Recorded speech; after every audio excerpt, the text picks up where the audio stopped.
Welcome back to This is VANCOLOUR. My name is Mo Amir.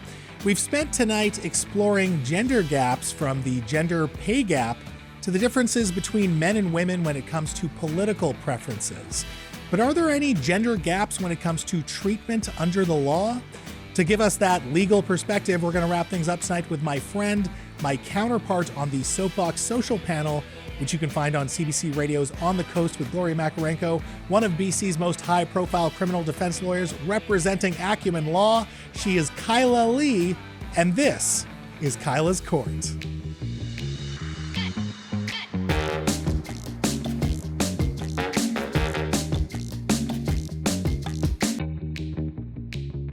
Kylas Court is now in session. Kyla Lee presiding. Hello, Mo. Hello, Kyla. This is an amazing jacket. Oh my God. It's one of your show colors. Thank you. Thanks for being on theme. I appreciate that. Well, we've been talking about gender gaps in politics in terms of pay equity, but I'm curious, we kind of all take for granted that we're supposed to be treated as equal under the law.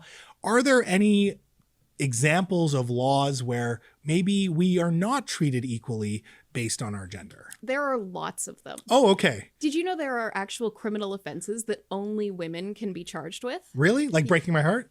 No.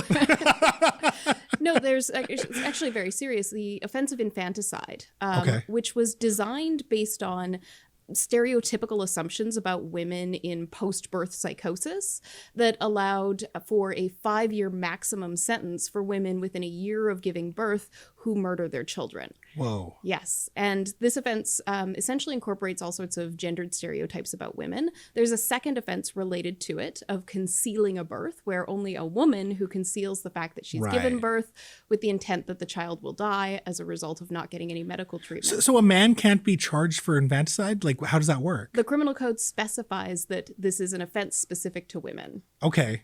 So that's a pretty heavy one. What else do we have in terms of unequal treatment between men and women? Well, again, in criminal law, we see it in the murder provisions with second-degree murder. This is often used to prosecute typically women, who are charged with killing their abusive partners. It's disproportionately used against women, and that disproportionate effect of that charge is used even more substantially against Indigenous women and women of color and Black women. So what does that all mean when you're saying disproportionately used? Like, what kind of outcomes are we seeing then? More women are charged with second-degree murder offenses in relation to killings that stem from a history of intimate partner violence, and more women are convicted and not believed in their self-defense arguments, particularly if they are from an identifiable minority group. When we think about that case in particular, isn't that because men are just more likely to be perpetrators of domestic violence? While men are more likely to be perpetrators of domestic violence, it's the charging decisions that go into laying these charges, and specifically disbelief of women who say that they kill to prevent violence from ongoing. Oh, okay. Yes. Okay, you've hit some really heavy topics. What else do we have in terms of unequal treatment under the law? In civil law, we also have unequal treatment in the way that women get compensated for damages in injury cases, because a lot of the work that women do is not compensated work, like housework and household chores and raising children.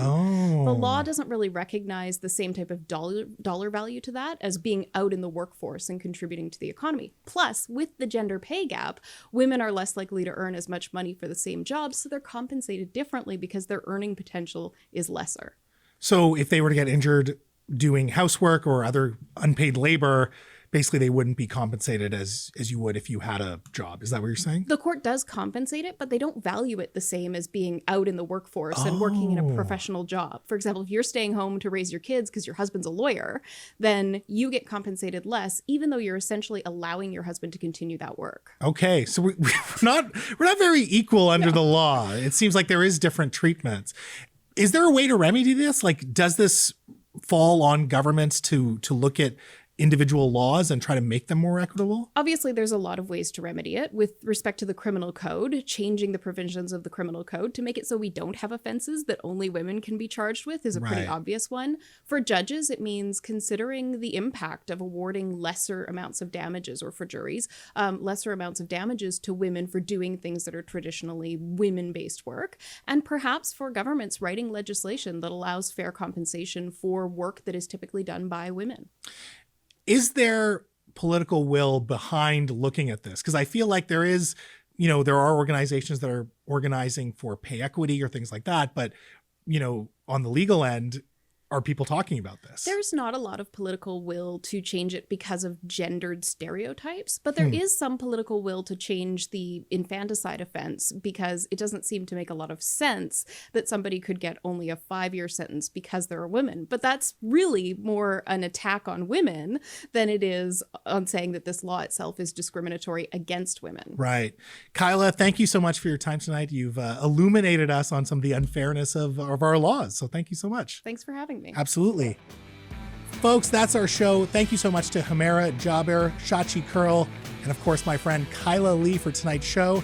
Of course, if you want more, find This Is VANCOLOUR on Apple Podcasts, Spotify, Check Media's YouTube channel, and the Check Plus app.